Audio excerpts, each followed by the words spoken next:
the Property Coaching and Wealth Creation Podcast. Brought to you by property and business coach Daniel Latto. Join the conversation at www.daniellatto.co.uk. Remember to like and subscribe. Hi and welcome to the Property Coaching and Wealth Creation Podcast. My name is Dan Latto, and in this podcast we've got a Facebook Live. So I did a Facebook Live in the last couple of days, and of course, not everybody can watch the Facebook Lives, but the information in those Facebook Live events are really important. So I wanted to share them, and I wanted to get them down as a podcast. And so here is that Facebook Live. Speak soon. Hey everybody, it's Dan. So today we need to go get some food. But just while we're doing that, I just thought I'd have a quick word with you about rent to rent, because I keep getting people coming through asking about rent to rent, and can you do it, and how easy is it, and where do I get stuck, and that kind of thing. So let me just cover a little bit of that for you. So the ultimate rent-to-rent business, let me just talk about that for a second before we get into the rest of it.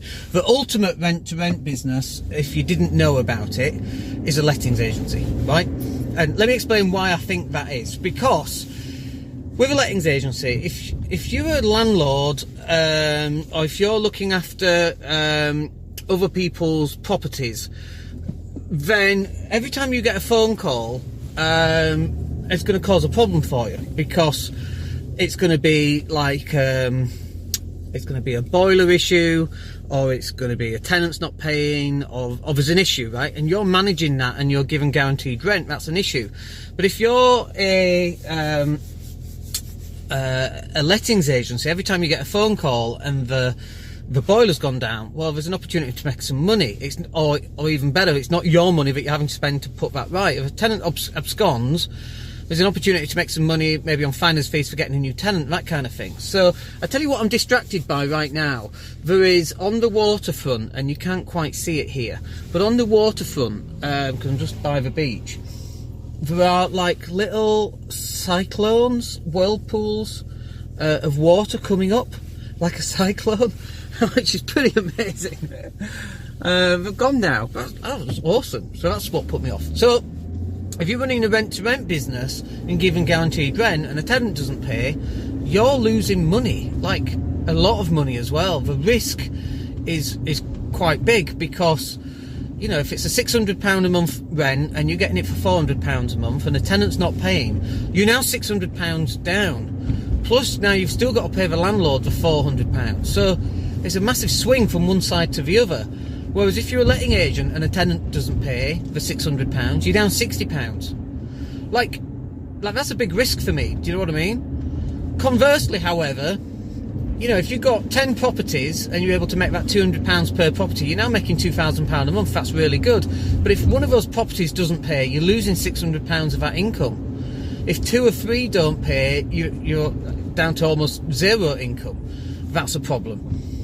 Going the other way though, if you are doing £600 a month and you're a lettings agency and you're only making 60, you've got to rent out an awful lot of properties to get to, say, £2,000 a month. But that's okay, because you should be doing that over a period of time. People seem to think that I'm going to start rent to rent, and then before you know it, I'll never have to work again. It's much higher risk is rent to rent than running a lettings agency. And if you've never ran it before, why would you take that risk? I see people going, I'm just going to get my first deal, and then they get the first deal, and it's £400 to the landlord, £600 income, so the £200 up, brilliant, 10 of them, and I'm happy. But the problem is that they get the first one, and they've never rented anything out before, they don't know what they're doing, and the tenant absconds, they don't pay the rent, or even worse, they stay and they don't pay the rent. Now you have to Section 8 them. You know, you're talking 6 months really from start to finish, maybe, to get rid of someone. Maybe 4 months, maybe 3 months. Plus you have to take them to court and all the rest of it. The risk is much, much greater, and for me it's too much of a risk. Why are you starting out on something that could bankrupt you? You get 2 properties, right, with £600 each. The landlord still wants their 400 quid, okay, times 2. So not only are you missing out on the £1,200 in total, you've got to pay the landlord £800. For me, rent to rent, you can do it, but you've got to be absolutely careful with this as a strategy. It's not like if you don't get a deal on property sourcing, you know, it's not like you can really mess up property sourcing if you do it right. I mean, I suppose you could say if I did rent to rent and I did that right, then I couldn't mess that up. But for me, it's not about you messing up. Okay? This is one of the differences. It's about the tenant messing up, and you've got no control over that. At least on property sourcing, if you do mess something up, it's your fault. You're responsible for doing it. If on rent to rent, the tenant doesn't pay, that's got nothing to do with you. You could have done absolutely everything right, being the nicest person ever, bent over backwards to help them, and you still get screwed by them. It's dealing with tenants. This is what tenants do. And I know people go, well, you shouldn't put tenants in the same box. Well, maybe you should be putting tenants in the same box. Because they have a capacity, what's the word? They have a capacity, that's not the word, they have a capacity not to pay from time to time. And if it's just 5%, so you think about that, if that's just 5%, okay, and you've got 20 properties, then one property is empty with a tenant not paying. So for you to get a tenant, if it's like 1%, that's 100 properties. You're still gonna, do you know what I mean? Like 1% of tenants not paying, oh, that's fine. It's not fine, that causes a massive issue.